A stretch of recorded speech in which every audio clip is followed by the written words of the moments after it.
There's dirt on my hands, strong like a tree. There's roots where I stand. Oh, I've been running from the law. Hope they won't shoot me down soon. What's going on, guys? Happy Friday. What up, everyone? Hey, happy Friday. Special guest on today. His name is Greg McDaniel. He is quarantined in San Francisco. They're still on their shutdown.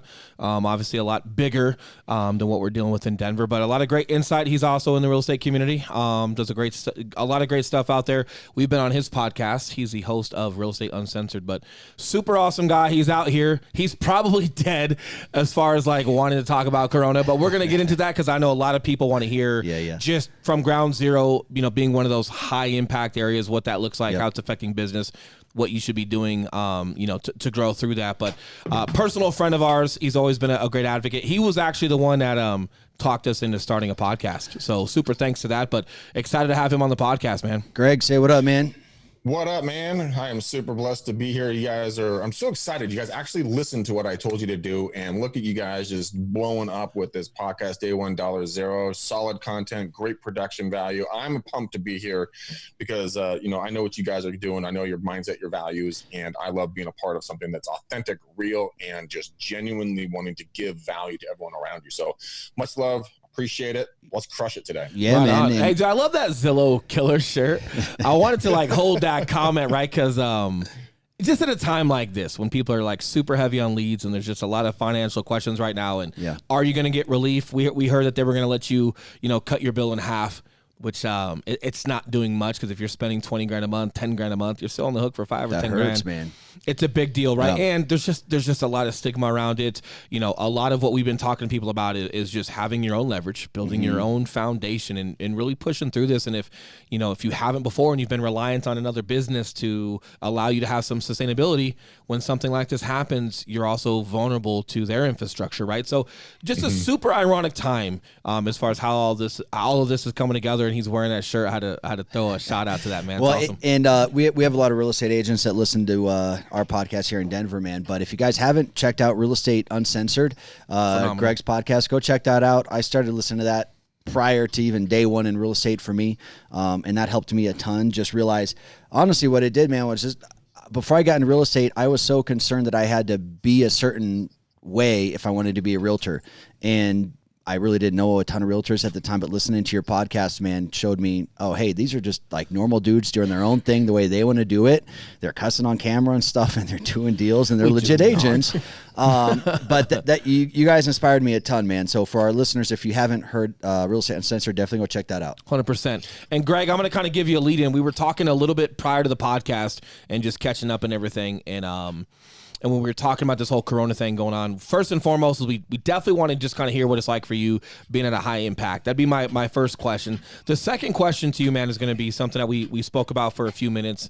And that was when I spoke to you and I said, hey, man, what I really want people to understand is first and foremost, pain retains. Right. So if you're going through some pain right now, you're probably going to remember it. Also, just grabbing some attention of how much it matters to care for other people. However, this should not be the first time that this concept of taking care of our neighbor, taking care of our clients, having good follow-up, reaching out, making sure they're in a good place, because Corona or not, people go through trials and tribulations in life. And if you're engaged with your clients and you do great follow-up and this industry actually matters to you, and the people that you're helping that trust you matter to you beyond just that transaction, you've been doing this kind of stuff for a long time. And a lot of you that have, you're now getting those phone calls. And we had some phone calls this week where people were checking on us. And I was so humbled and grateful that, man, as a business owner, my clients are asking if I'm okay. I feel like I've done something right. What was that? Hey, make sure you remember that. And you continue to just have that type of effect and care for people. So that's going to be the second half of this. But first and foremost, let's get it out of the way. What are things looking like out in your spot, man? Well, we want to circle back super fast for a second. I mean, when it comes to just so that your audience knows that you're not full of it, you reached out to me and was just like, hey, homie, how, just thinking about you. And I'm like, that was really awesome. I've actually talked about it on my podcast several times. I talked to other people about it. I'm like, dude, my boy, out in Denver called me and just wanted to check in. And it was such a it really, not trying to like be all touchy feely here, but it was really touching to get a phone call and if someone actually giving a shit in regards to how the other human is doing. So you don't just talk about it, you actually do what you talk about. So, you know, and so I want to get that out there really fast. So in regards to what it's like out here in California, the San Francisco Bay Area, you guys are probably hearing a lot of stuff on the news. Look, everyone's taking it a little bit differently. I am not personally losing my marbles over this thing. It's more of like an annoyance. It's like an itch you can't scratch, right? And like, and it's also a very cultural thing that I have been finding as well. I mean, a lot of the people in my neighborhoods, predominantly Caucasian neighborhoods, you know, I don't see a lot of masks. I don't see people really kind of freaking out. I don't see a lot of this whole social distancing. I think people are they're cautious, but they're not reactionary, you know, so they're not going out there and losing their marbles. But then I go to the peninsula, where there's a higher Asian population. We're seeing a lot of social distancing. The masks are on everybody. So I think it's a little bit about where you're living, about how you're being grown up, how close you are to people, right? Like how close proximity do you actually have to kind of coexist, right? Yeah, I mean, we're seeing it out here that we're seeing like in like we went to the Total Wine store the other day. My girlfriend and I went and bought some wine, right? And dude, they and I see them at all the stores. They're marking out 6 feet. You know, hey, this is your X. Stay on your X, right? Yeah. But yeah, no, I'm honestly, I'm using this time as an opportunity to really grow mentally and really explore my boundaries, not hunker down and die in my shell and just you know YOLO and just YouTube and couching it all the time. Nah, man, this is time to grow. This is time to expand. This is time to really push yourself into different levels and different areas you've never been into before, because creativity is not born when everything's okay. Nope. All right. Right. And I like the direction you're going with that when you say grow, right? Because grow, that's subjective to your personal situation. It's subjective to where you think, you know, you need to grow. And first and foremost, you're going to have some time. Even Eli and I, you know, as busy as we are, we've slowed down a little bit. We've had a couple clients want to hold off. You know, we had one client financially just need to, you know, be in a better spot before doing so. But that word grow, it's so heavy. And it's subjective, and I would say before you act on anything, like figure out what that is for you. Is it professionally? Is it personally? Are you losing your marbles over some stuff? Because what I don't want people to do, because we're going to get into some social media here in a minute. Greg is huge on it. We're going to get into what he does on camera. We're going to get into, you know, his podcast, when he's been doing the last 10 years. What I don't want people to do is turn this opportunity into a shortcut to where you just hop your ass on camera and now you're this leader and you're carrying the beacon and you're just saying all kinds of stuff because you almost feel slightly panicked that, oh my God, if I don't get on camera and be a leader right now like this and put my face out there, I'm going to miss this opportunity. When in reality, you could just put yourself on a platform to show how much of a jackass you are, right? And you don't want that. So there is, you know, I guess a good formula is slow is smooth and smooth is fast. We've talked about that in the Marine Corps a lot.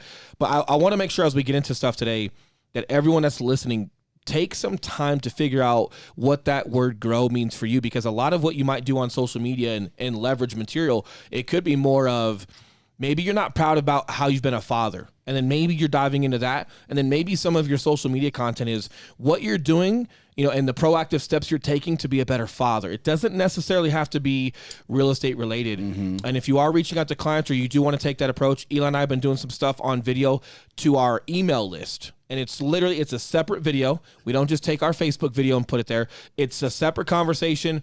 It's specific to them for people that would rather engage through email, because believe it or not, that's a better spot right now. There's not as much distraction, but just want to have that I guess that highlight out there of when we get into this grow and we get into content and how Greg does it, allow it to be subjective to yourself and understand it doesn't just have to be your professional content or getting out there and ranting about the market versus, hey, use these platforms for however you think they suit you best. And it might be from a personal standpoint. It might be from a fitness challenge standpoint. Who knows? But keep an open mind when we start going through these tools and figure out how these tools work for you. And I think I just want to add in the consistency aspect of it. Like, Greg, how long have you had your podcast, man? We're going on 4-5 years, somewhere in there. That's legit, dude. 5 years, and that's once a week. How often do you put those out? No, bro. Like we started about once a week, then we grew, and then we are putting out three 1-hour podcasts a week. Damn. And now we scaled back a little bit to where we're back to 2 1-hour podcasts a week. And then I also do, 4 1-hour beers and calls at 4:30 Pacific when I do drink a beer and I go online and I make live cold calls. Yeah. Those are awesome, by the way. Yeah. Thank you, man. The consistency is absolutely critical when you're doing anything online, because people get trained that it's like a TV show. Like, your favorite TV show comes on this channel at this time. You schedule around it if you want to watch. That's before DVRs, of course. But you know what? Back in the day when we were all growing up, when we wanted to watch He-Man on Saturday morning, we knew what time He-Man was on. All right. It was at 7:30 on ABC. We watch He-Man and we eat Cheerios. Yep. Well, I think there's a big deal to when you're consistent. I think people start to realize that whatever you're doing, it's sustainable. Because if it wasn't working for you, if there was no return at all, you wouldn't do it. And I want to stress that it's consistency with everything.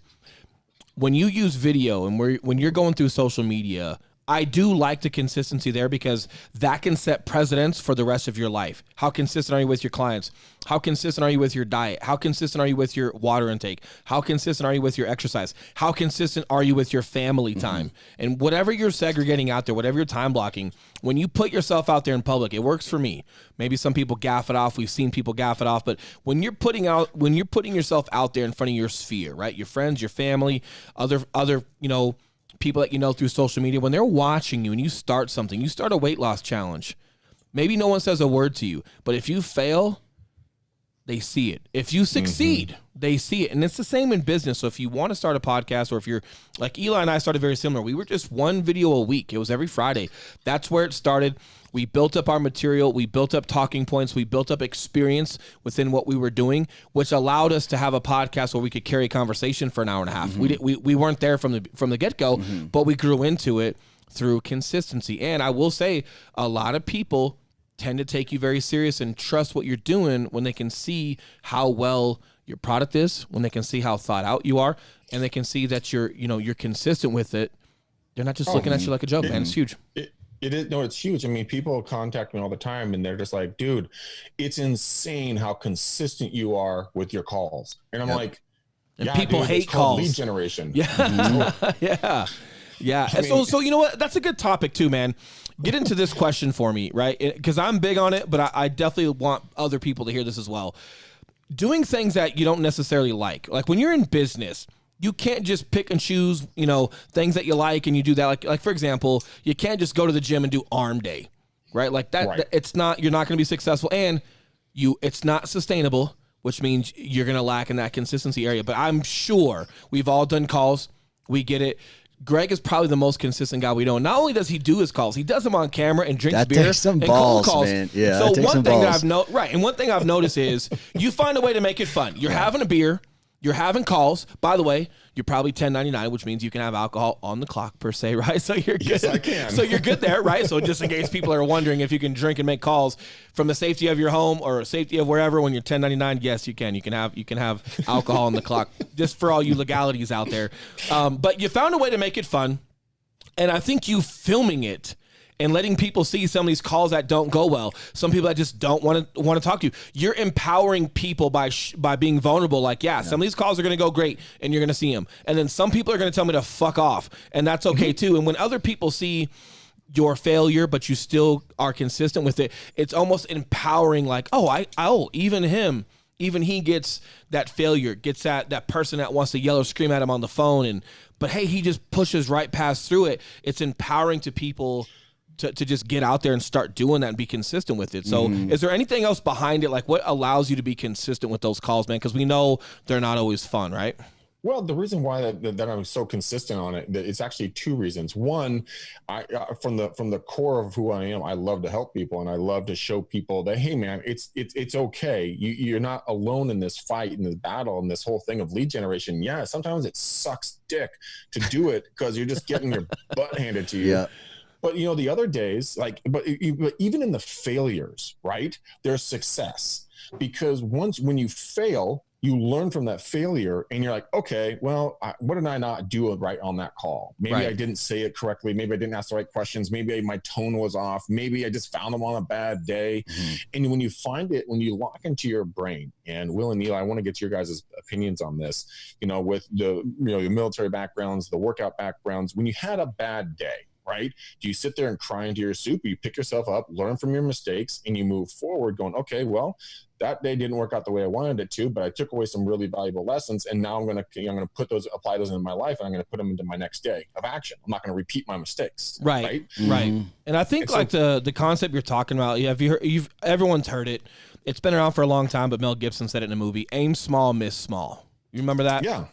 So another, something I got from Shantosh, we did it in the military a lot, and then one of the guys that I listened to a lot, Brian Shantosh, on his podcast, he talked about not having bad days, having bad moments, right? Yeah. So, and just allowing something to be a moment, but then not allowing your day to just have that. But something that helps me a lot, man, and I didn't grow it on purpose. I recognized myself doing it, and just through some thought process and some reflection, I was able to articulate it. But something that's big for me, man, is I get very emotional about the goal, right? Like I'm a visionary.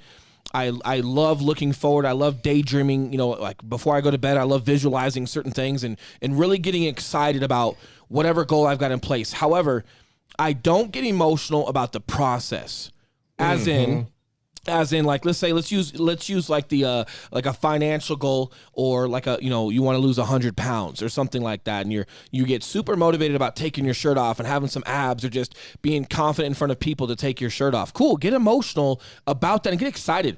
But when it comes to your 45 minutes of cardio on the stair stepper or the treadmill, or when it comes to the 6 a.m., got to be at the gym by 6 a.m. and you're up at 5 a.m., that's gonna suck. But you shouldn't allow your emotion to have majority vote right there. That's just like, look, man, this is cut and dry. This is how this works. Get your ass up, get to the gym, get it done, and then keep your sight, right? Keep your thoughts fixed on that overall goal to stay motivated, but don't allow your emotions to come in and start having majority vote inside that process, because that's where you start picking and choosing. I got a funny ass story about that, right? Oh boy. Uh-oh. So about not being emotionally attached to the actions you're going to have to do, right? So years, like 10 plus years ago, I was dating this chick. We broke up, right? She actually started dating the bouncer of the bar that I originally took her to. What a fucking douche. Shit. We broke up, and I was like, I saw a picture of myself, and I'm like, I got so disappointed. I'm like, God, who is this like non-muscular, pasty, semi-beer belly fool? I mean, this is just a horrible image. And so that was my motivation. I got emotional about the fact, I'm like, you know what? I don't give a fuck what I have to do. I'm up at 3:30 or 4 in the morning. I'm in the gym for 2 hours. I found a workout that I did from Beachbody, and I crushed this thing out. And my one goal every day that it sucked to be doing that workout that early in the morning, the only thing I thought about was the first time she sees me in public, her face is going to be like, damn, I screwed up. Yeah. That fucking happened.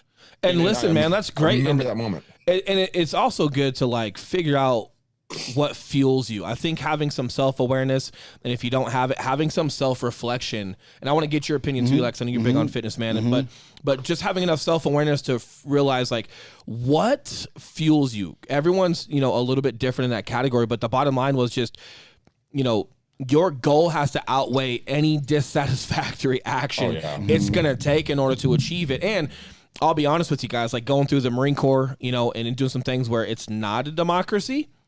I didn't have a choice, right? Like, hey man, we're gonna get up and do this. So when I was not a leader in the Marine Corps, and I was just a young devil, that's where like you didn't have an option. You're fucking doing it, and if you don't do it to the best of your ability, and if you're not on top, you're being a little bitch. Now, as you start growing into leadership, what you realize is every leader that I had led from the front.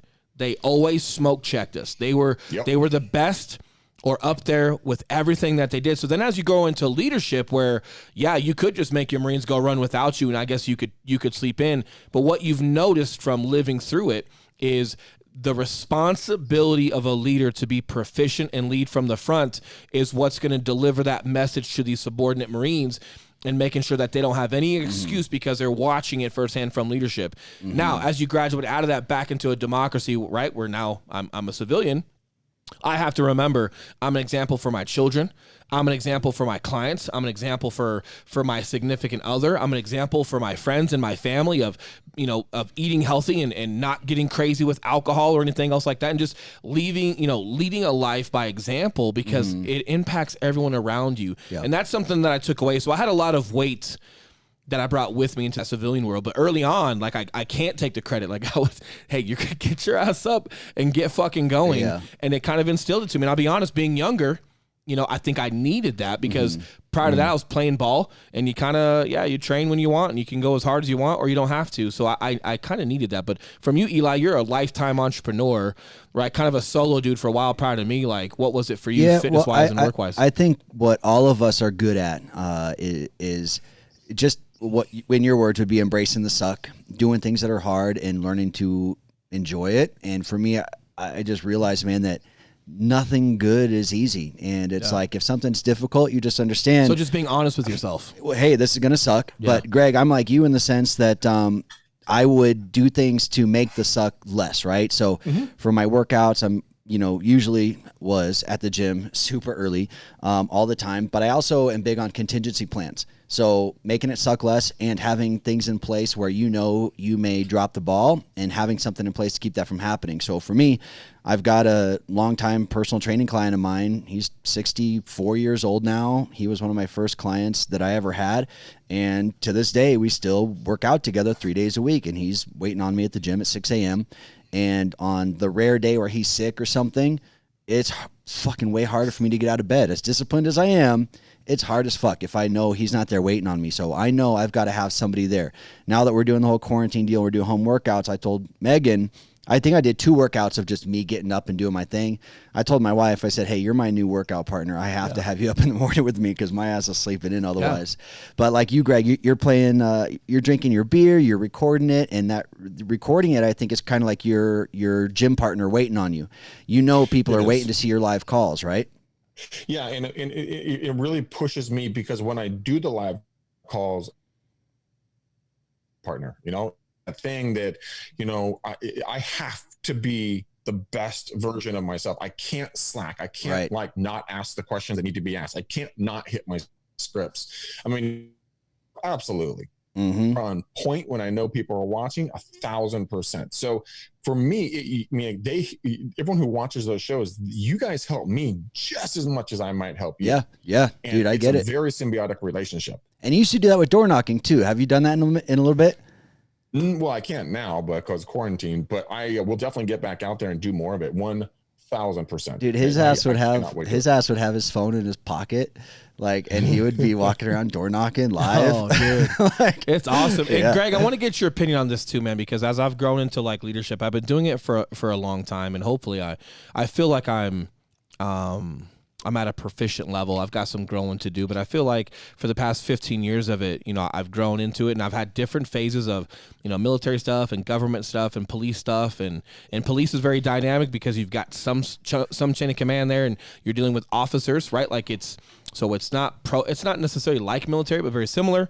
But then you're also just dealing with citizens, that are outside of it. So there's a lot of dynamic there. But for me, what I've noticed over the years, especially when I was an instructor, one of the sharpest times of my life was when I was at division schools. I was your lead counter sniper instructor at Urban Assault Leaders course, and we had a lot of good guys. I felt my sharpest because every day, man, we were teaching Marines how to be brilliant at the basics and taking squads and infantrymen through, combined arms and dynamic entries and just a lot of urban warfare. And when you're when you're a leader and you're constantly guiding and critiquing and evolving Marines, it's like a constant reminder for yourself, right? So for me as a leader, it holds me accountable to making sure that I'm proficient, but it's because I'm in it and my brain is there to help teach others, it's keeping myself sharp at the same time. So is that something that you like? Is that another reason where maybe you do like to do these calls on camera, because people are kind of looking at you for that to learn from, and by doing it and okay, if these guys are going to learn from me on camera, I've got my scripts, I'm dialed in, I've got my beer, my mind's right. Does being a leader also kind of help keep you sharp in that sense as well? 100%, 100%. You know, the thing is, and you have to gamify it as well. You know, with the whole point in everything that I do is I try to inspire, educate, and entertain people whenever I'm going on camera. You know, because I want to inspire you to go do your best. I want to entertain you. Then I want to give you some information so you guys can take it out and be tactical with it. I mean, there's a lot of people out there that have put fake cold calling videos up. They have a buddy calling in or something like that, and you see only the wins. Is that a real thing, man? I've been curious about that.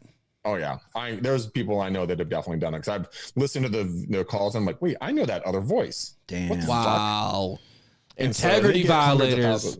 Dude, hundreds of thousands of views on these videos, but they're all fucking bullshit. Yeah. And so I'm like, that's one thing I told myself. I'm going to be 100% honest, true, and authentic, and I'm going to make it fun. And I'm going to bring some education to this thing. So I'll usually look up something like I have the Realtor magazine in front of me right here that just came, you know, this guy. And I have in here, they break down all these different real estate companies and kind of what the pros and cons and what the pitches are. Oh, cool. So I'm going to read over this stuff and be like, have you guys ever talked about Golden Key Real Estate or Compass or Knock or OfferPad or, you know, all these different groups, right? Let's talk about pros and cons on these guys. Let's break it down. Or here's mindsets. Here's 10 things to do to get you mentally strong or whatever. I just sit there and chatter like a drunk monkey on a branch, but I also ask for influence from people. And I go, hey man, bring me a question, like stump McDaniel, like try to bring something that I can't answer. Sure. And the bottom line is and here's why that's so fun, because if you can't answer, it's okay. It's about being resourceful and just finding the answers when you can. Because if everyone thinks that they have all the answers, it's time for you to grow. Like just like in shooting, you know, when I'd be at the range, whether it's in the Marine Corps as a cop, and you go through certain drills. If whatever, like let's say you're doing, whatever, you're doing some type of like shooting a certain amount of rounds, reloading, shooting a certain amount of rounds, and you got 6 seconds to do it. And let's say every round you're putting in the black, like you couldn't get any better. Well, you gotta get out of your comfort zone. Like maybe it shouldn't be 6 seconds, maybe it should be 3.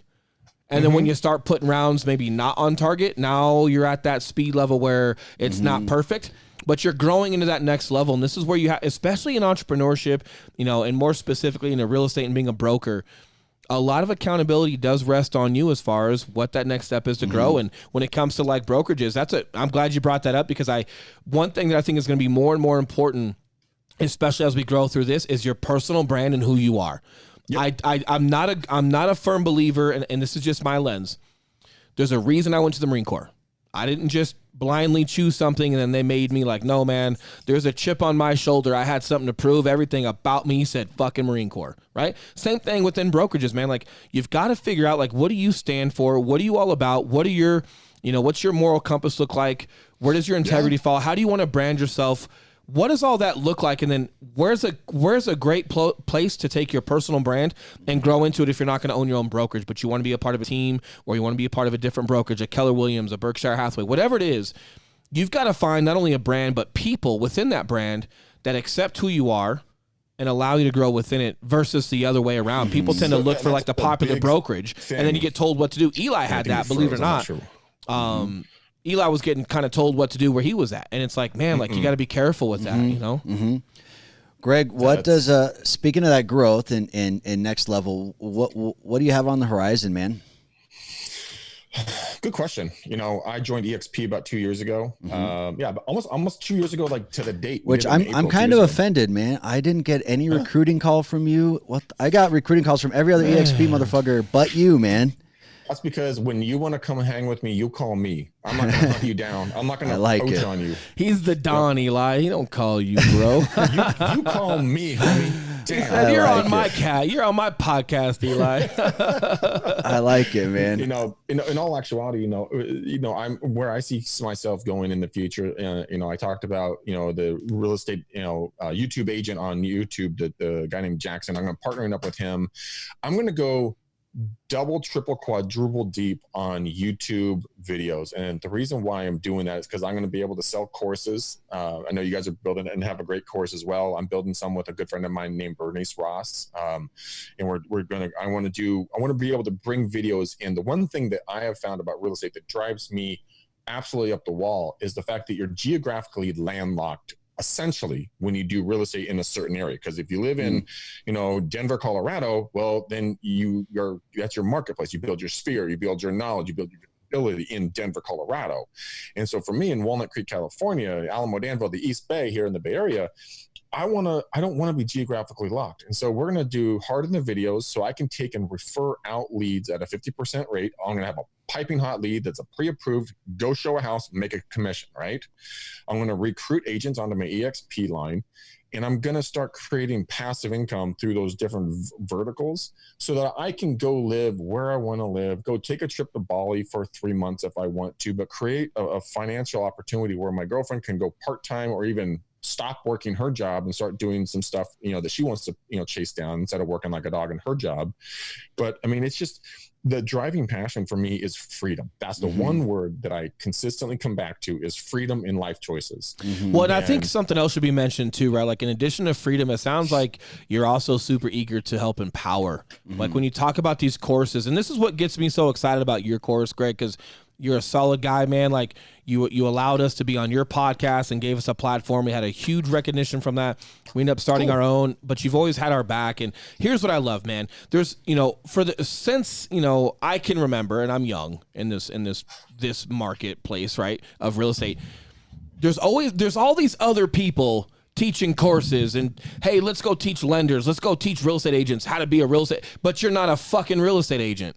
You've never done it. Like me going and teaching girls how to just go through labor. You're out of your mind. Man. Yeah. So I'm super excited for that'll be our next course, by the way. But it's true, man. Like I'm so excited for Greg to do it, and this is why I'm excited for ours because. And here's the thing, like in the Marine Corps, whether if you're in a firefight, if you're the way they train you, right? Like whether you're in a firefight or you're in a training evolution, sometimes your leadership either gets killed, locks up, gets disconnected from you.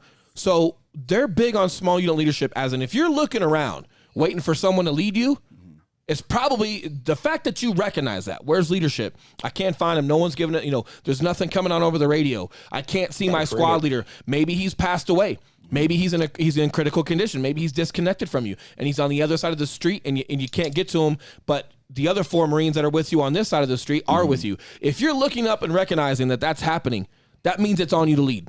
So how I correlate that into real estate is, hey, if I'm picking my head up and every person around who's not a realtor, who's not a lender, trying to teach this, and there's just no like organic from within like leadership, hey, let's step up and do it. And this is Greg doing it. The pride that we have, we are filming and editing and doing everything start to finish. We are building our own course, Modern Real Estate Pro.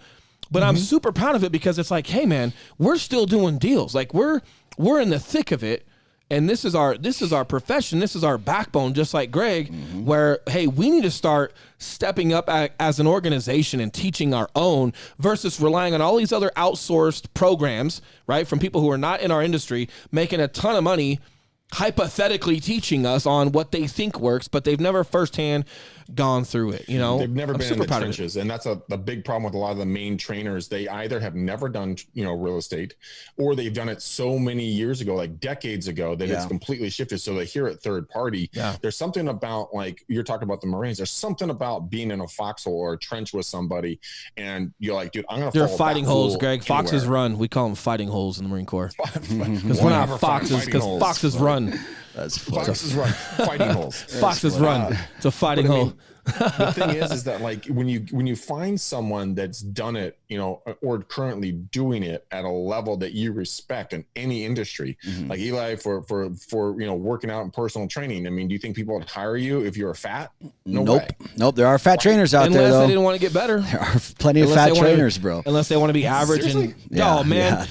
People come in to get trained and they literally come in and just bitch about their day and half-ass their reps. But again, man, it's similar to real estate, to where barrier of entry is slim to none. You know what I mean? Anyone can get their personal training license.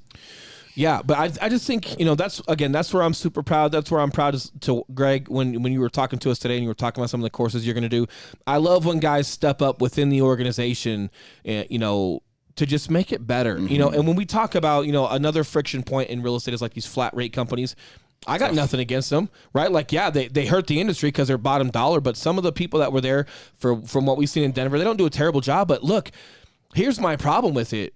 all, and this is just from my lens, from what I've heard, but a lot of people like bitch and moan and complain about it because they don't want their client asking for a discount. But you hop from brokerage to brokerage to brokerage asking for your own discount. And by the way, if you're inadequate at your job, like, why do you think flat rate places exist? Because realtors haven't done a great job sustaining the profession. Because if this were like a grading of diamonds, look, man, you're not going to make a flat rate diamond just as popular as the most expensive diamond. You're not. You know why? Because there's a fucking difference, man. Yeah. So if we start growing within, if we start training and mentoring and growing our own from within, you do start to raise the bar. You do over time start to gain that respect back. And that's where I'm so proud, is like, hey, man, I want to be a guy that moves the needle. Right, I want to be the guy or a guy that has influence within this industry that made it better. Yep. Well, the thing with you guys, I mean, your course that you're putting out there, you're not saying, look at us, we're the best real estate agents, we've done it for two or three decades. You're like, no, these are business principles. This is how we've executed. This is what our results are. You guys are speaking from your truth. And there's a lot of fake gurus out there that have been doing it for a very short amount of time. Then they pop in, they create a couple of courses, then they become more of just selling courses, not doing the job. And we're seeing that trend. We're seeing that happen a lot right now. The market is so good at the time of this recording that there's a lot of fake gurus out there. So be careful who you listen, who you follow. Obviously, the three of us here, we know what the fuck we're talking about. So, and I'm not tooting my own horn. I'm just telling you, we know what we're talking about. Because we stay in our lane too, man. Like, just not to cut you off, but just to kind of add to what you're saying, like, hey, we know what we're talking about. That could come across as like super arrogant, but it's actually not. And here's why. If you have context of Eli and I, which I'm sure you do if you're listening, if you have context of Greg McDaniel, we all tend to stay in our lanes of what works for us. Like, I'm not going to, Greg's not going to go teach our model. Greg is good at what Greg does. And that's where he has succeeded. That's what works for him. He should be that professor. And then same thing with you and I, man. Like, there's just some things that, hey, we're like, that's just not our forte. We're not going to teach that because, hey, here's what works for us. Here's where we're tried and true. Here's where we have experience, and we're still doing it in real time. We're still modern with this. Here's where we trust that what we say to you as a leader should work out for you, because the responsibility of mentoring someone or leading someone or getting on a platform and saying, buy this, learn this, go do this. It's an extraordinary responsibility to make sure that you keep yourself within the scope, that you can be trusted, and you don't start drinking your own Kool-Aid and you start telling everybody everything as far as what to do, because that's where you're vulnerable and that's where you're going to get in trouble. I could not agree with you more. I will never go teach systems. I suck at systems, right? I have people that run systems, right, for me. I just don't do the systems. I'm not a good writer. I'm not going to tell you to go write a book. I can go talk to my co-host on the show, Matt Johnson. He just wrote a book. He's very good at writing. I'm not, and the thing where then we'll kind of move on. I want to make one last point. When Matt and I created the podcast, right, and when I started Beers and Calls before it was anything, the one thing came to mind in the whole podcast was that I didn't think that my team and my father, my business partner, I didn't think we're anything special at all. I thought we're just normal agents, right? But then I started having conversations with other agents, and they didn't know basic shit that I thought was just commonplace. And I'm like, well, how don't you know this? And then I started looking at the different coaching organizations, and I saw how people are just getting railroaded by coaching organizations that are very large, like minimum packages, like $650 to $1,000. You get 2 30-minute phone calls a month. That is not ethical or moral, in my personal humble opinion on this, because I think people need the value. The folks that are listening to this podcast, the folks that are in this industry, they want freedom in their life. They want to work for themselves. They want to create a better version of their reality, but they're getting slammed with fees from coaches, and they can't afford minimal training, right? Dude, we've grown a team. Like we went, 2018, we were top 1% in the nation for Berkshire Hathaway. 2019, I don't know if we told you, Greg, we actually hit top 0.5% for the nation for Berkshire Hathaway. So we can speak firsthand to what does the level of leadership, what's required as a leader in order to make people proficient. You're damn right it's not 2 calls a month. There's sometimes we see him 3 times a week. There's times we see him twice a week with, those phone calls of those immediate questions during an inspection objection, during maybe a competitive window where offers are getting submitted and they're trying to win for their client. There's a lot of mentorship that goes into it. And here's the deal. you got to be there for whoever you're leading, like in the fight as well. You can't, like for example, like MMA, you can go to a gym and you can train. There's a reason why that coach shows up to your fight and he coaches you and mentors you and keeps you straight during the fight, not just your prep prior to. There's a lot that goes into it, and you're right, Greg. Like, there's a lot of stuff out there, and it's very superficial, and it's really hard to dial into people and really figure out, what makes them tick, what their ailments are, if you're not going to get involved, but for 2 phone calls a month. What's really important, I think, coming into this next age of real estate, and the coronavirus thing has obviously going to have an impact on it, which is why this is even more critical right now. But what I think people are going to start to realize, agents out there, is that the 6-minute abs, if you will, the 2 30-minute phone calls with your coach, that you're paying $1,000 a month to, that's the 6-minute abs. That shit ain't going to cut it, right? And it took the fitness industry a long time to realize that, oh, hey, if you just track your food and like make sure your meals are prepared, you're going to lose weight. And do your cardio, you're going to lose weight. You don't need 6-minute abs. And hey, guess what? It's going to take a long time of prepping food and tracking your food to actually lose weight. And that's like what our course is going to be. It's not this, hey, I got this many leads for 2 cents each and this. It's not that, because that's not the way it works, guys. Because it's a lie, Eli. It is a fucking lie. It is. And 2 30-minute phone calls is not enough. Like, no. This is a lifelong game. And like Will said, you've got to be involved and you've got to be on it every day. And it just takes a whole other level of training that I think a lot of trainers haven't been willing to put out yet. And I think a lot of people just want you to be honest. You know what I mean? Like, especially like, look, with what Greg talks about, a lot of these agents want freedom. There's a reason why you're in real estate and you try to make the money you can. And yeah, you can do 15 deals a year and be financially decent and have some freedom. But what people do need to understand is like the work and the proficiency that goes behind earning that freedom. And if this is a career that you want to have for the rest of your life and you want to, ultimately earn that freedom, well, then it should require work. You should be expecting. You should be expecting Embrace the that suck, to happen. man. And it's something that I really love, and I think that resonates with people. Is we idolize professional athletes for oh man, Kobe Bryant, right? The hardest worker in the room. He showed up before everyone. He left after everyone. His film, his workouts, the time on the court. Michael Jordan, they said the same thing. Tom Brady, they're saying the same thing. Ray Lewis was big on teaching these young NFL players on how much film is required to be successful on the defense and how hard they work. That's their profession. Like, let's take the glory of sports out of this for a minute and go, hey, they want to be the best in their profession. Okay, what's your profession? You're a doctor. You're a chiropractor. You're a real estate agent. Whatever. You're a lender. Why aren't you understanding there's a formula here? These guys sacrifice time away from their families, time away from their friends. Now that we're looking at some of the comedians, when you look at like the Kevin Harts and the Joe Rogans, and they're giving perspective on how long it takes and how much work goes into bits, and Joe Rogan going to Comedy Source 4 times a week. Even after they've made it. Even after they've made it. But here's the deal. Take the facade away from it and just realize, hey, that's their profession. So if you want to be at a level that's at the top of the heap, right? And you want to earn that freedom and earn a certain amount of income, why aren't you taking your profession just as serious as these top level athletes or entertainers? Why aren't you doing the same thing? Right. You should. And if you're not, I hope that little analogy right there sheds some light on how serious you should be taking yourself, because that is the bar, right? Greg, question for you, man. I know I want to get into it, and I'm not sure how much time. I talked to you for 6 hours, man. I know we're at like 45 minutes right now. I want you, if you don't mind, just to the best that you can you kind of go over the different types of social media that you do? Like, what are you doing?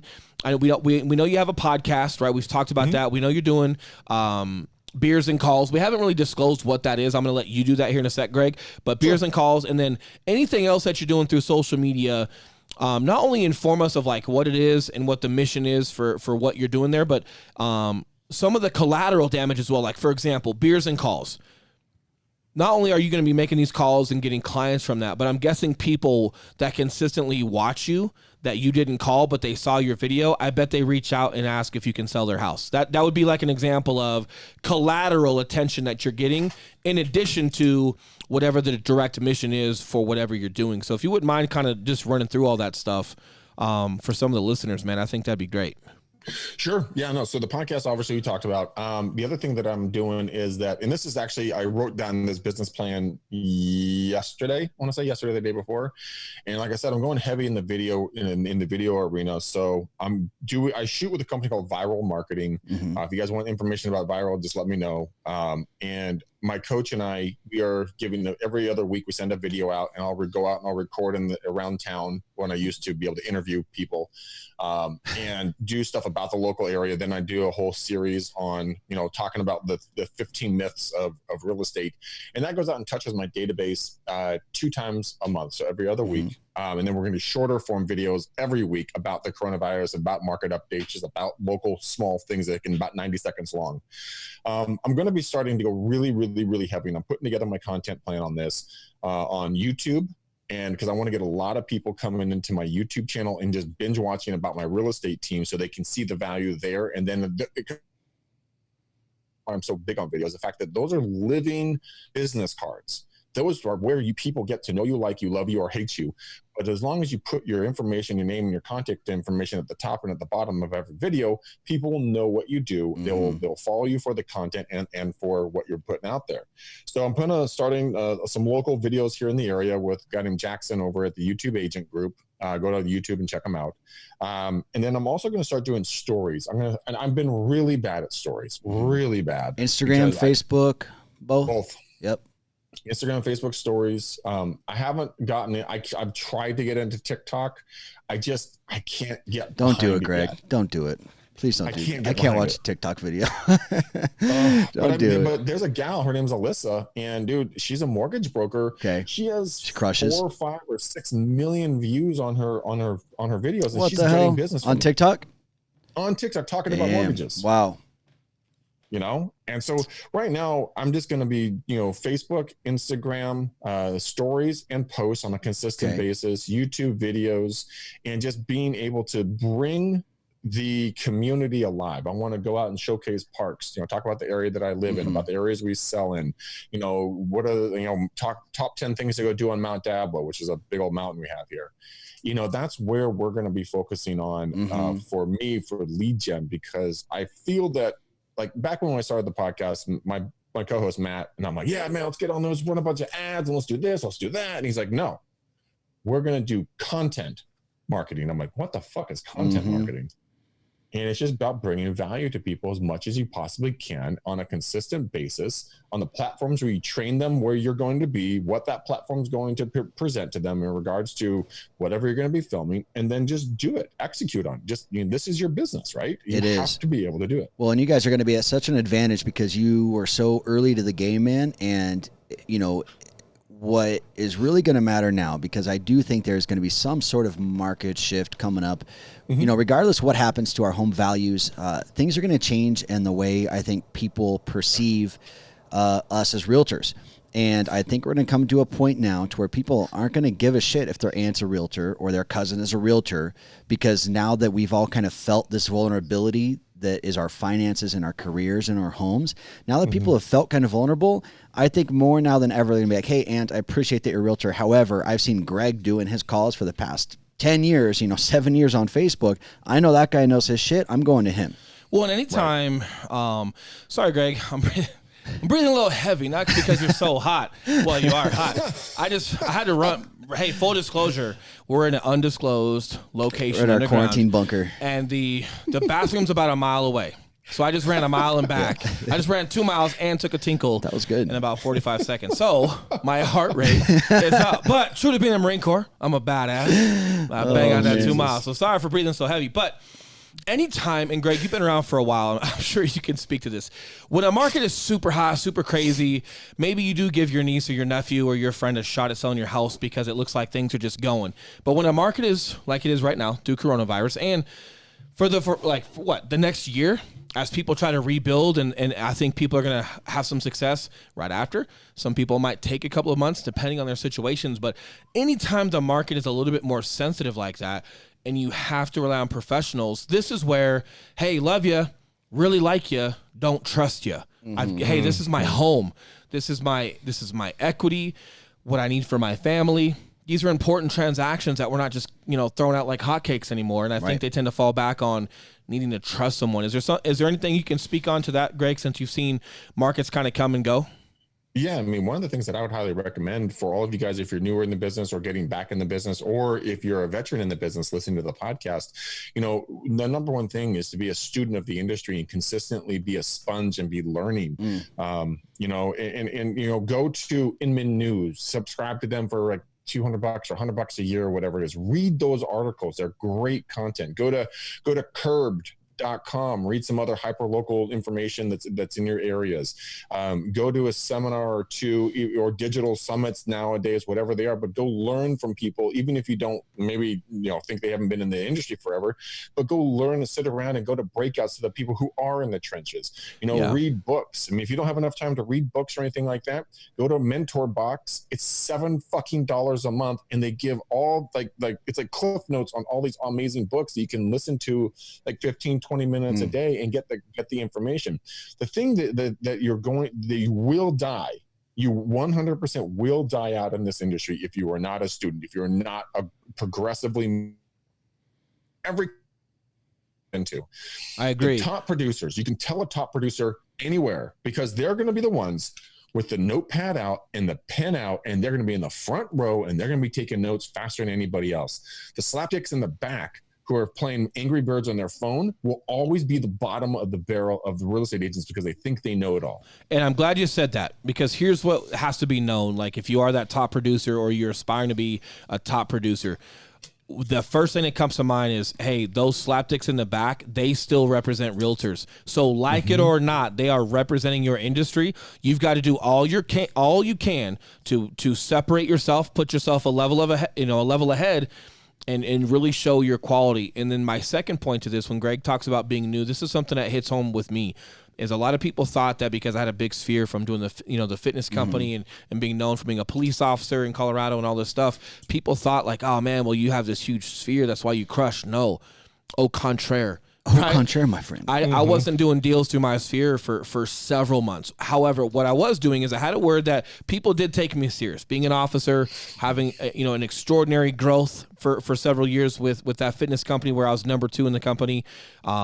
People took me serious. They just didn't know what I was all about yet with real estate, nor should they, right? Like, you've got to earn that. But what I started doing from day one, $0 to be specific, was I started documenting what I was learning. I started documenting what I was doing with my clients. I started documenting what I was learning about the market in certain neighborhoods and what applied, to sellers and buyers. And I got on social media, and I didn't try to get fancy. I just documented everything that I was going through, what I was learning, what the takeaways was, and then what we were doing with clients. And over time of being consistent, people knew, okay, Will's good word, it still stands. He's going to be in this industry for a while. Like, hey, they're taking me serious, not just as a person anymore, not just as an officer.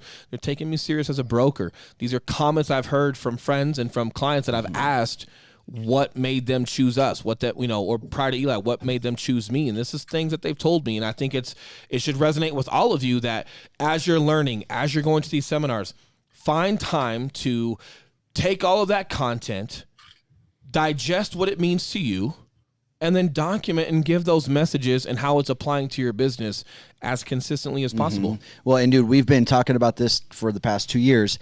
What I also hope is being exposed now, it is being exposed, and you mentioned at the beginning of this podcast, but being reliant on another company, aka Zillow, aka Realtor.com, for leads and for your primary income, even open houses. We're seeing people who had their whole business based off of one model of open houses. That's gone right now.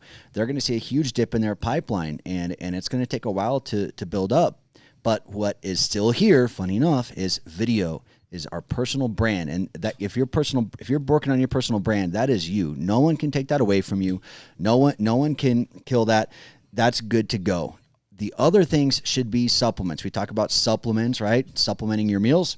If you get to a point to where you have your personal brand built and you've got incoming people just calling you because you're putting out content, valuable content, and people are looking at you as the resource that they want to turn to, then you got money coming in, then maybe you can supplement with some additional streams of income like leads, like you're starting to do with YouTube, Greg, for your referrals. But the foundation, guys, has to be that personal brand. Right. And just to add on that before you go, Greg, there's a double-edged sword as far as like scaling yourself. It's like if you're going to buy leads, if you don't know what you're doing, you're just going to get out there and you're going to get a client and you're going to show you don't know what you're doing.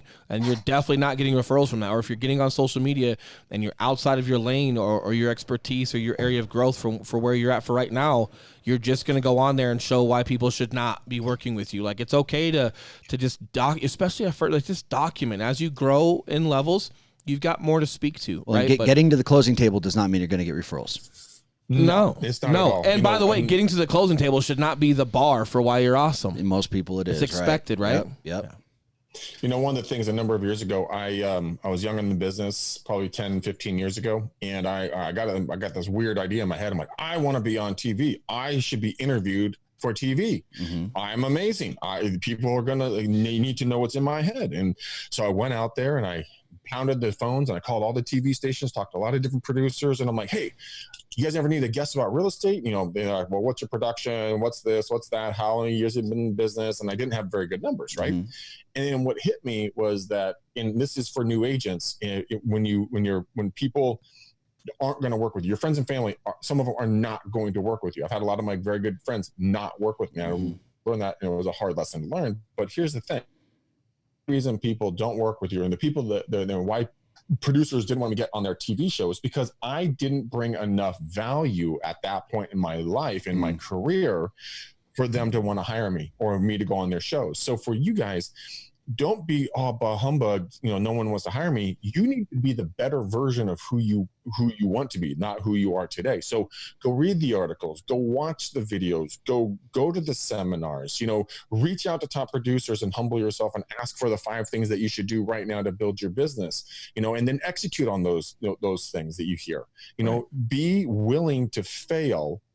People want someone that is that wants to grow, not someone who's entitled to something that they think that they should have. Nobody is entitled to anything in life, not even your next breath, unless you earn that next breath, unless you earn that next deal, unless you earn that next referral, because people are watching you. There are a lot of people watching every one of you that you don't know are watching, right? And you need to keep that in mind. Like I went to a listing appointment the other day, and I had this guy, he's like, hey, Greg. I'm like, hey, how are you? Yada, yada. And he's like, hey, man, I loved your last video you did with such and such restaurant. And I'm thinking to myself, holy shit, I have your email?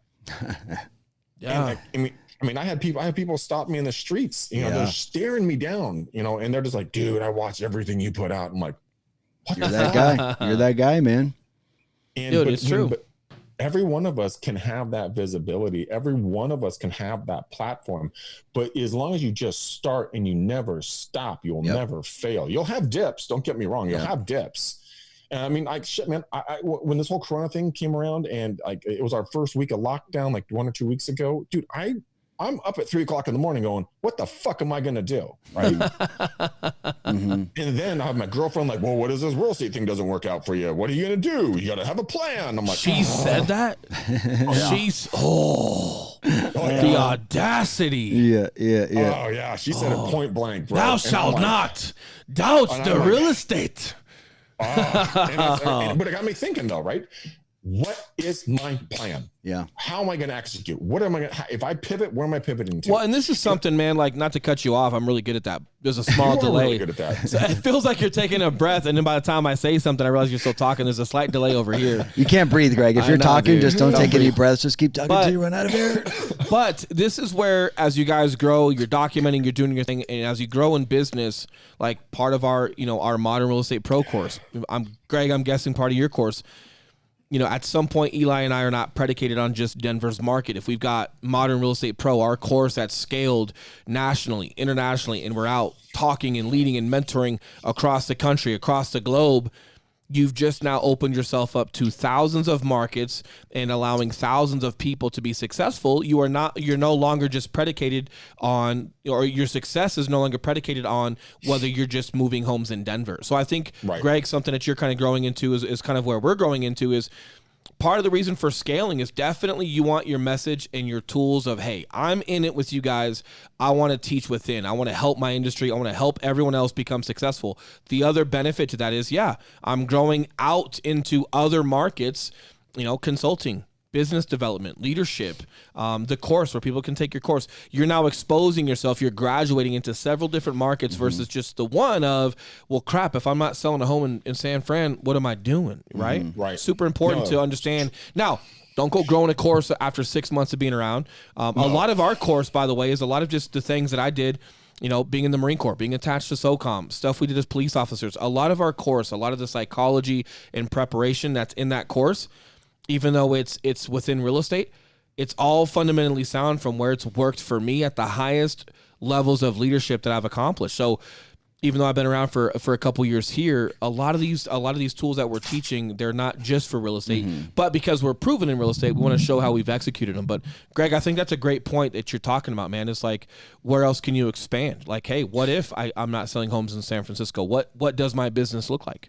Yeah, but it's also something that, there always should be a contingency plan. And this is something that I think I learned from some mentors early on. It's a horrible thing to learn. I always like, I saw these people and they were like lifers in different industries, right? They're 20, 30, 40, 50, 60 years in the businesses. When I think in today's day and age, we need to be much more agile. And you should have a side hustle. You should have a secondary business that brings in additional income. That's why I love EXP so much. I have multiple lines of income from my downlines, and I get paid for my team's downline. And, it's just something that I really enjoy, that part of it. And because right now, this is proving to us that our world can change overnight. Yep, we're vulnerable. Well, to some of everybody you. is. Some of us have learned that. Hey, Greg, what are your thoughts on this too, man? Because I agree with you. Having several lines of income is super important. What I like about what you're doing is also, what I like about where Eli and I are staying, for the time being is we're starting to create several different pipelines of income for ourselves as well. But they're all still under the umbrella of real estate right now. So whether it's our online course, whether it's leadership and mentorship, it's our team, it's our direct deals that we do with our own sphere, our own referral deals. All of that coincides within real estate. And I like that because if you are doing something that's a quote unquote side hustle, if it's still in the arena of your expertise, you can give it a couple of hours and execute. Now, if you're trying to do something that's completely outside of your expertise that you don't even know if you're good at, it's hard because you got to go put so many hours into learning that before you're proficient, before it's actually a positive for you. I question it. So just from my lens, from my experience, I do like having those multiple streams under, a very similar umbrella. That way it's still in my eyes. What are your thoughts on that, man? No, I completely agree. I mean, there's not something that I wouldn't go out and try to, teach on how to be an auto mechanic. I mean, shit, in high school, I put oil in the radiator. I mean, I'm not the auto mechanic guy. Oh, man. That is awesome, dude. That is awesome. Well, and I think that helps. And that goes along with the agility, like you mentioned earlier, man. When you're trying to shift gears throughout the day from one business to the next, when you're all like within that same umbrella, that makes that super easy. And I like how you used the word agile earlier, man. That's the whole day $1 mentality, dude. Yeah. That literally is what that brand is all about is, regardless of where you're at in your business, regardless of what level of success you've achieved, what are you doing every day to keep that same level of hunger, of motivation, of drive, of bootstrapping it? Even if you're, crushing in business, man, just keeping that mentality, because a week later, man, no one's working. Yeah, everyone's at home. Well, and like for us, like, I think the stuff I did in the Marine Corps, it gets romanticized, but there is a lot of stuff that we learn there at the highest levels of leadership and risk, that were important to me, that I succeeded at. And then being an officer, and one of the steps that we want to take is not just, mentorship and leadership and business consulting within real estate. I think a lot of these fundamentals apply. They were successful for me in the Marine Corps. They were successful within government work. They were successful as a police officer. They've been successful in real estate. And I think what real estate was for us was like a thesis in the business world. This was our platform to prove our concepts are sustainable. You can duplicate it, as in you can teach someone else to do it and they can also become successful. But our next step, if we were to venture outside of real estate, would be consulting and mentorship, to several different types of companies. However, keeping it within the scope, so still under the same umbrella, is if we go do that, It's got to be within culture and leadership and systems and processes and chains of command. Some of those fundamentals are going to apply straight across the board within business. So if we do venture outside of real estate, you've got that one lane, that one fast lane that you can hit, and you've got to stay there versus in real estate. Yeah, we can teach a ton of different things, but I would like to step out of real estate at some point and never lose real estate, but consult and lead and mentor other businesses as well, especially from the small unit leadership standpoint. And that's where have influence. That's where systems come into play, right? Correct. Is because whenever you are taking some foot off the gas here and putting a little more over here, you want to make sure systems are in play before taking that pedal off, right? It's like hitting cruise control on one before hitting the other.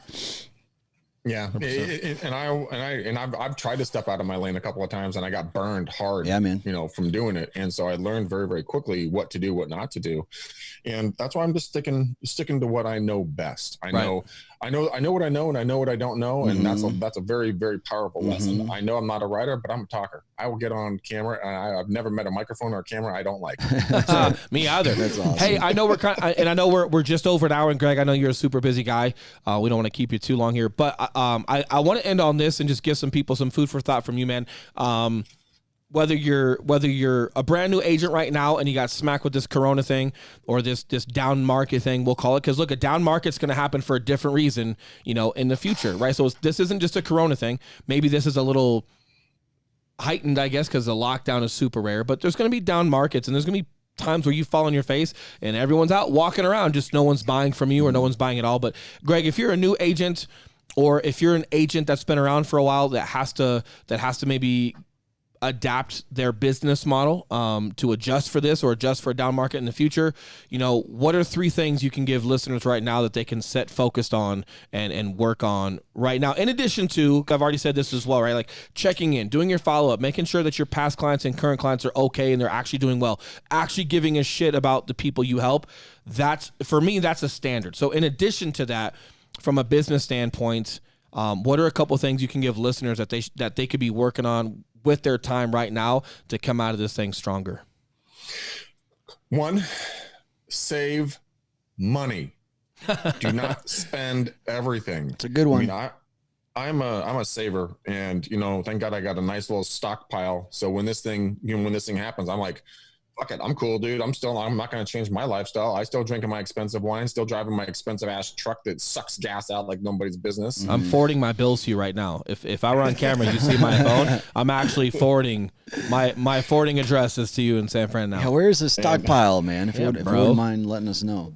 I hide it in my yard, which is You got an Asian girlfriend, don't you? Oh, I do. Yeah, you do. They bury all their money in the backyard. Dude, she's hilarious.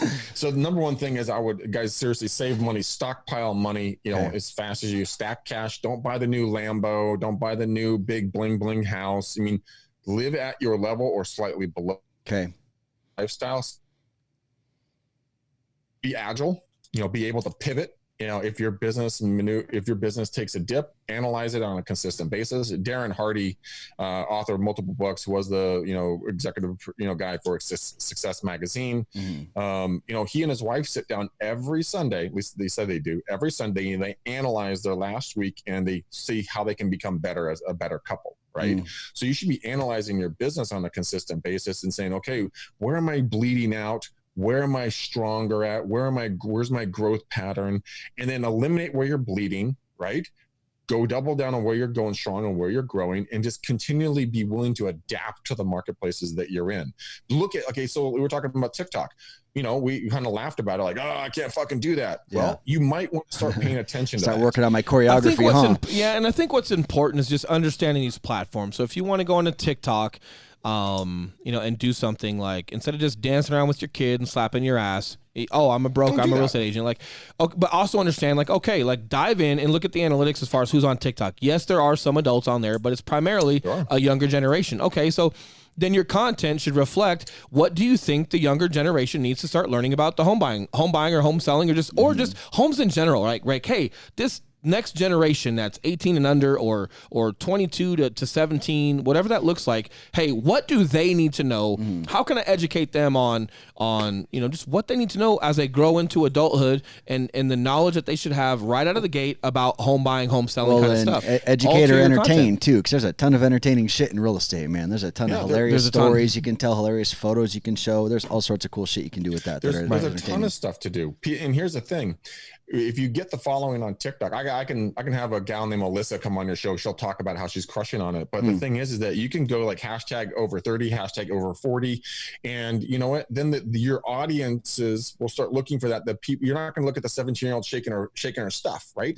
You're going to be looking at the stuff that's actually going to be bringing. It's a good edit there. Oh, okay. There's a good edit there. I can imagine when that's going to happen. But the other one is, here's the other one. Don't fucking look at what your competition is doing. Who gives a shit what Bob's doing? Okay? Yeah. I don't care who's on the leaderboard. Fucking Your Bob biggest from Remax. That guy's a douchebag. Yeah. But I mean, you were your competition. If you didn't do your door knocks, your calls, your social media, your videos, your networking, whatever it is that you do, if you didn't do it, then you lose. If Bob didn't do it, we don't care about Bob. Fuck him. 100%. That's what I would say. Tim, everyone's always looking at me like, oh my God, Greg, you got to see what so-and-so's doing. I'm like, I don't care. Like, if I'm going to look at what someone's doing, I'm going to look at fundamentals, right? Like, so let's like professionalism, consistency, value of content. I'm not going to look at the superficial side like, Eli Schmidt's dancing on TikTok. I should go dance on TikTok. No, I should go, hey, Eli's been consistent on TikTok for a year and a half, and here's what it's creating. Yeah. And then I know, like, hey, that could be a good platform, but I'm looking fundamentally what he's doing. That way I can go, hey, I still got to be me on TikTok. I'm not going to go dance and look like a dipshit because, hey, if I'm not good at that and it's working for someone, doesn't mean that that's going to work for me. What I do need to look at is if I'm going to be flexible or open-minded to different platforms, look at consistency, creativity, value and entertainment of content. Look at that and then figure out, hey, how does that fit who I am? And then what's my content look like on that consistent parameter? That's great advice. So I think just to kind of clear some of that muddy water, if you are looking at people, it's okay. But I think, Greg, you can probably agree, we're looking at it from that fundamental standpoint, not from go copy someone's dance music standpoint kind of thing, actually, right? There's actually a funny thing about that. If you go and you use one of the trending songs on TikTok and then put your content to that, your views will go vertical, just to be honest with you.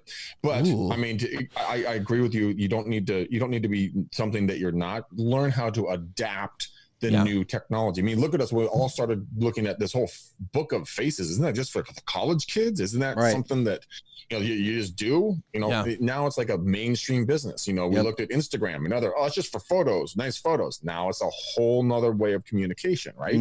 Right. That's what I'm saying. Be agile. Stay in your, you don't have to stay in your lane, but save money, be agile, consistently learn, and don't look around for what your competition is doing. And you're going to be much happier because you're not going to be comparing yourself to whatever else is going on in your office or your company. If you don't get an award, who cares, guys? They are made up bullshit awards. And I think the so true, club. Man. But the bottom line is the consistency, the hard work, the being comfortable in your own skin, and just scaling who you are. It's got to be. If you're chasing at what everyone else is doing, you're just a chameleon. You're just a bunch of other people's products, and you're not really true to yourself. And we get enough of that with outsiders trying to teach us how to do our job in the first place. Don't be that. As your reflection out. It's just super important. But Greg, man, where can people find you? We super appreciate you being on the podcast. If people want to contact you, email you, Facebook you, what are the best ways to come harass you, man? Guys, you can harass me in any way that you like. Probably the best and fastest way. I'll give you guys my cell. You can text me. It's my easiest way of getting a hold of me. It's 925-915 1978, or send me a DM on Facebook, Greg McDaniel. Look for this ugly mug with a big microphone on my face. That will be me. If you have questions, thoughts, theories, concerns, you want to run a script by me, you want to have an idea, hey Greg, do you think this marketing would work, or what's our thoughts on that? be happy to send a video or an audio text or message back to you. And then of course, go follow the Real Estate Uncensored podcast, guys. Go subscribe to that on iTunes, go watch it on Facebook or YouTube, but go get into that environment there. So that's where you guys can kind of get a hold of me. And you can text me or DM me for any leads or referrals you have for me out here in the East Bay, in the San Francisco Bay Area. So that's how you get a hold of me, man. It's pretty simple. Greg, where do I get one of those shirts, man? Dude, I gotta, you want to see double down. It's just, I got my hat too. I'm usually rocking my hat. Oh shit. Eli's he's kind of holding back right now because I know he's thinking of it, and we have it. We actually have a whole note section in our phones. Jesus. Hey, and it's one-liners for shirts. Don't even read those, Eli, bro. where's it at, bro? I don't know, man. No, come on, dude. Greg, where do we get Zillow Killer gear, man?